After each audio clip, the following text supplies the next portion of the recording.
Okay,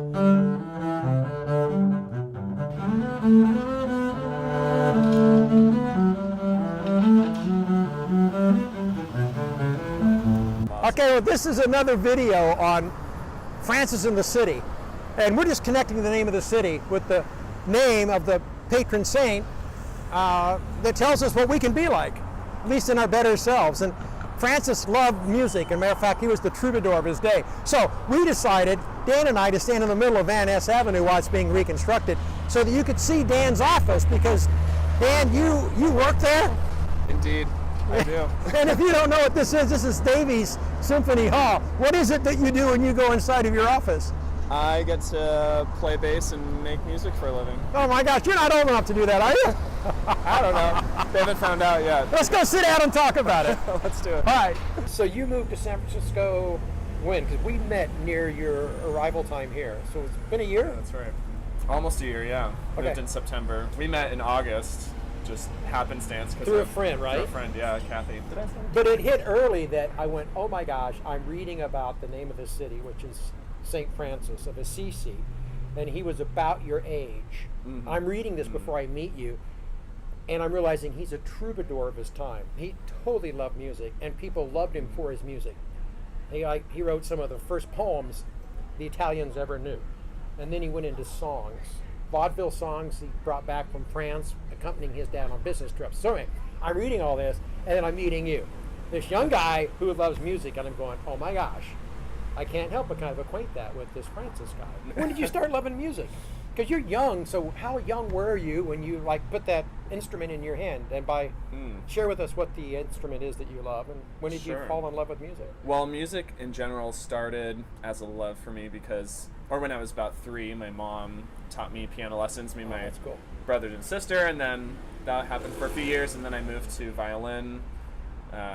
In elementary school. Did they make you, or were you finding yourself actually? You had to choose, in our public school system, you had to choose either a string instrument or a band woodwind instrument.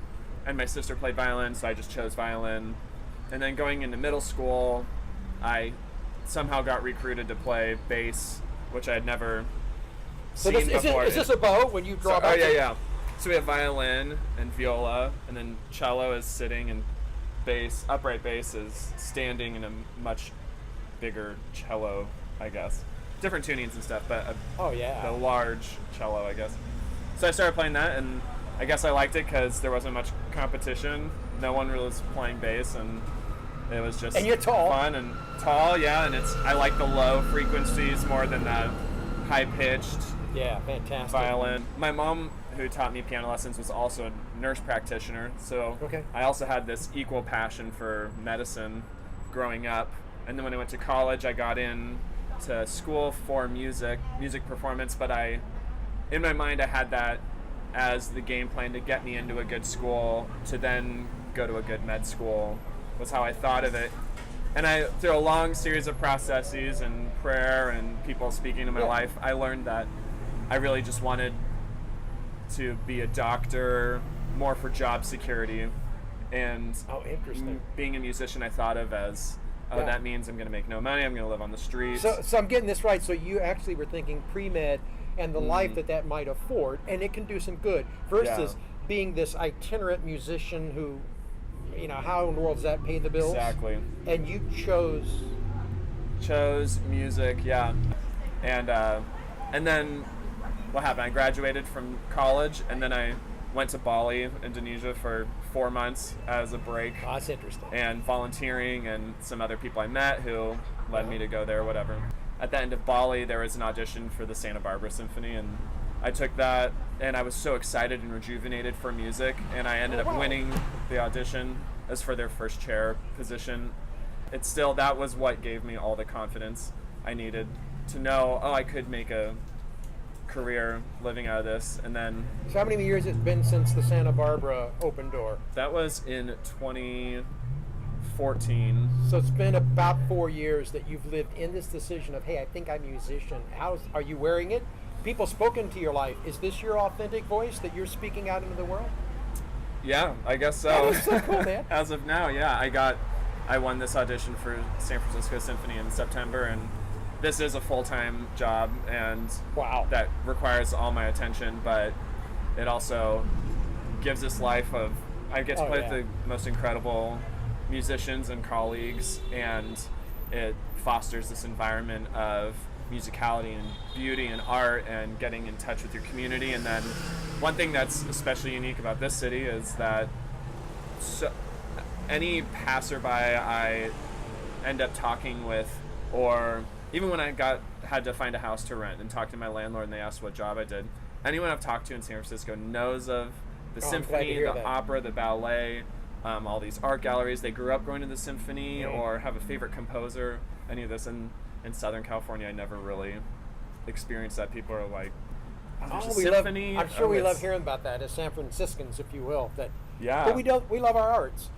How does something you love, like music, enter a point of you practicing and disciplining yourself around it?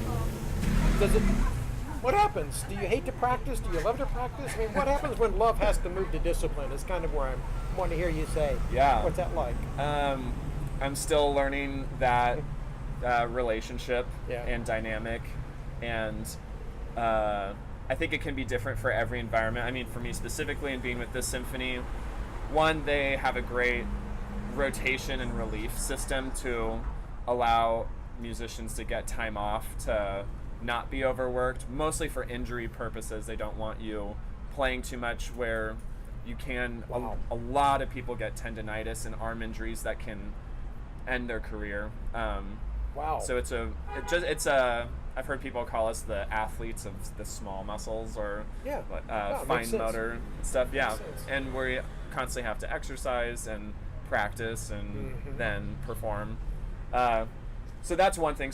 That helps not getting burnt out as well. But so usually, if I get to a point in my practice where I'm feeling burnout or frustrated, I'll play something that I don't have to learn. That's just maybe a solo, or often it's Bach cello suites. Wow. And which you can play on the bass, and then other Bach pieces or early classical that just has this. There's a sense of purity in the music, and it's. I love it. Yeah, I think Bach is one of the most incredible and genius writers in his harmonies, and one of his famous quotes, I hope I don't get it wrong, is, "I write the notes on the page, but God gives it the music." Yeah. It's something, the quote's something along those lines. And beautiful. Because we just met Aaron, the guy with the guitar, on the street corner, talking with Dan, who plays in the symphony. These guys are forming a friendship over music. We're going to go get Aaron right now on a recording, so we're going to hear what he sounds like. So let's go hear it.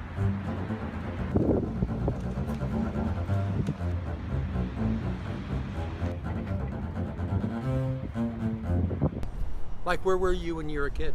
St. Louis, Missouri. I grew up, and where I was in Kirkwood. University City. Are you serious? So we were neighbors at whole different decades. I used to play a lot at the jam sessions in Webster Groves. Yes. Webster Grove is right next door to Kirkwood. It was a place called the Red Sea on the Delmar Loop. Right on. I love it. So now you're going to hear a guy who was listening to somebody else when he was a kid play. What do you got?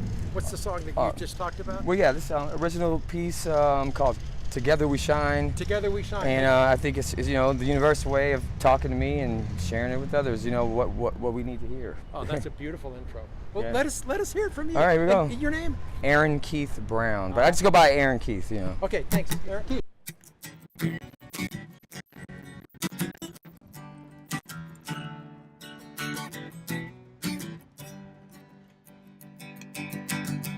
I be that beacon of light in the darkness, the beat in the heart of the heartless.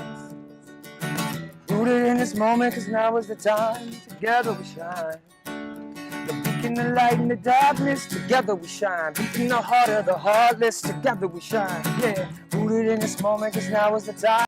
Together we shine. That was beautiful. Thank you, man. I can't believe I ran into you today. Yours is so good. Wasn't this good? That was awesome. That was Aaron Keith Brown. Yeah, that's right. And we just met him on this, hilarious. Walking over here, right? Yeah, that was beautiful. Yeah, and he just wanted to keep playing more and more. He'd share one thing. He's like, I also have this. Let me go to a second verse. Like, You're right. And there was a message and everything he was sharing. You could really, There's no ego about it. There was no. I thought the same thing when I heard him. And then he goes, "Yeah, it's just my calling." Yeah. How much are you paid? Nothing. Will you guys give me some money? No, he just wanted to share his music. And those are new friends, but Dan just offered him comps to the symphony, of which Aaron says, hey, I grew up listening to nothing but classical. Again, new friendships through music. It can happen all over the city if we'll let it.